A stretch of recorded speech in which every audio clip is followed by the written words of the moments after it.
essas medidas cautelares vão ser usadas? Boa noite, Manuela.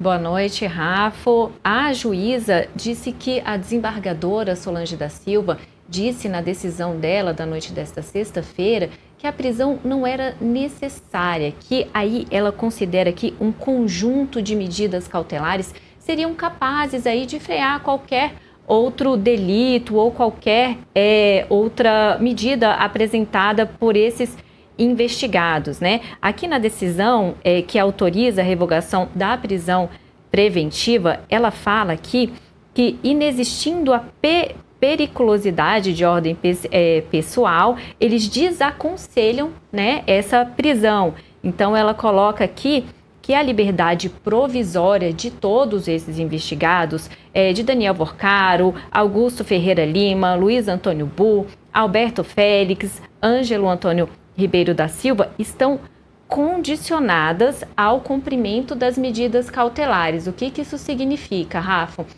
Se eles vão ser soltos, certo? Vão aí estar monitorados com a tornozeleira eletrônica. Se descumprirem qualquer medida cautelar, podem ser presos novamente. Então, ela coloca essas medidas cautelares como robustas. Eu vou ler aqui novamente na decisão, você citou aí um pouquinho de cada uma, mas eu vou ler cada passinho para a gente entender como é que vai funcionar. Importante. E se isso for descumprido, a prisão volta novamente. Então, o que agora eles vão ter que fazer quando saírem dos presídios? Lembrando, Rafa, que Daniel Vorcaro estava num presídio em São Paulo. Ele foi levado pela Polícia Federal no dia 17 de novembro, né?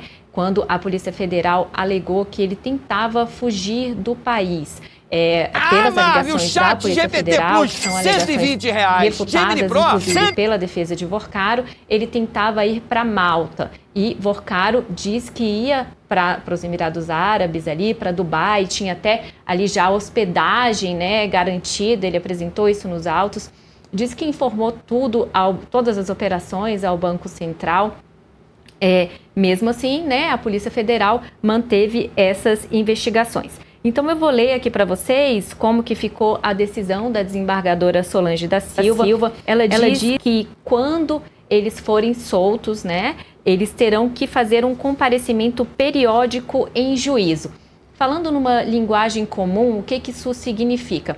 Daniel Vorcaro, o ex-sócio, né, todos aqui os envolvidos nessa operação, eles terão que ir a uma comarca, a um juízo específico e assinar um documento em um dia específico da semana. Eles têm que ali mostrar comparecimento, precisam estar presencialmente ali. É uma medida comum, Rafa, para quem usa tornozeleira eletrônica, fazer esse acompanhamento junto à justiça. Depois disso, ela coloca a proibição de contato com os demais investigados e testemunhas, ou seja, eles não vão poder ficar conversando entre si. Se o fizerem, também é considerado um descumprimento de medida cautelar e isso pode levar novamente à prisão deles, né? Então, assim, a vedação de contato entre os investigados, ela é absoluta. Eles não podem manter contatos, né? Nem por meio de telefone, pessoal, telemático ou por uma terceira pessoa, né? Todos os envolvidos aí no contexto da Operação Compliance Zero, eles também não podem conversar e também não podem conversar, Rafa, com testemunhas, funcionários e ex-funcionários tanto do Banco Master quanto também do Banco de Brasília, o BRB. Aí, numa outra medida, ela diz que eles não podem viajar, né, não podem se ausentar do município onde moram, sem prévia autorização.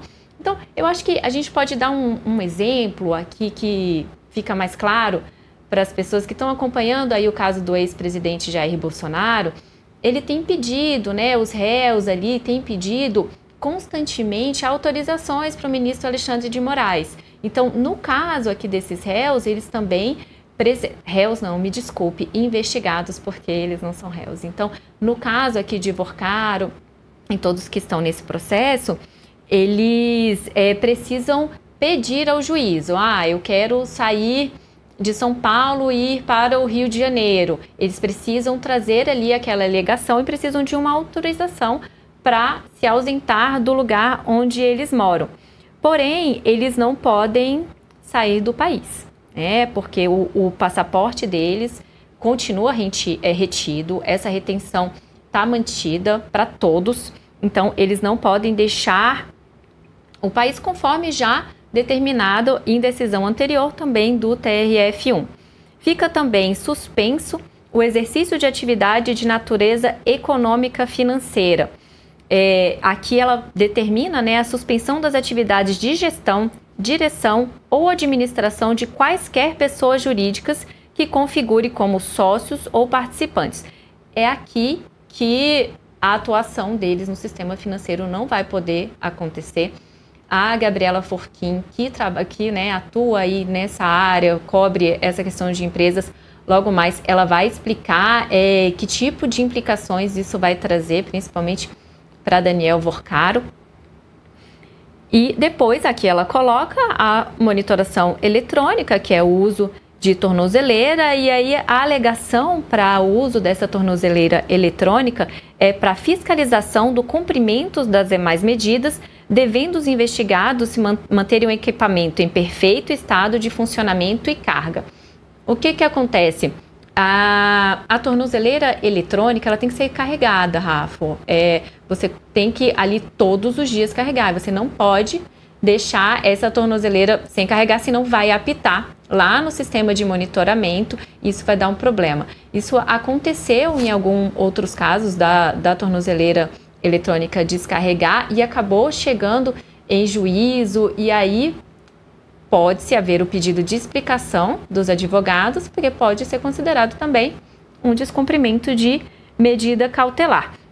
E eu acredito que sejam essas, né? Ela colocou aqui, se a gente for contar 1, 2, 3, 4, 5 medidas. Posso perguntar algo, Manuela? A Manuela, para que vocês saibam, ela é nossa residente de judiciário, é quem cobre judiciário aqui pelo Metrópolis.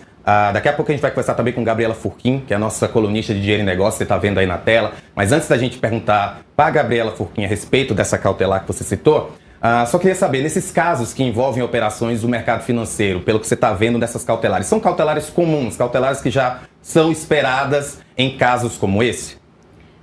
O que difere aqui, Rafa, é justamente essa questão da suspensão do exercício de atividade de natureza econômica, porque eles ficam impedidos de atuar aí no sistema financeiro, que é a área que essas pessoas atuam. Então, eles estão aí como um bloqueio, né? Acho que a Gabi pode explicar melhor para a gente essa situação, mas das demais medidas que a gente vê acontecer com as pessoas que respondem outros processos e precisam de medidas cautelares, as mais comuns que a gente tem observado hoje são proibição de acessar redes sociais, de fazer publicações, né?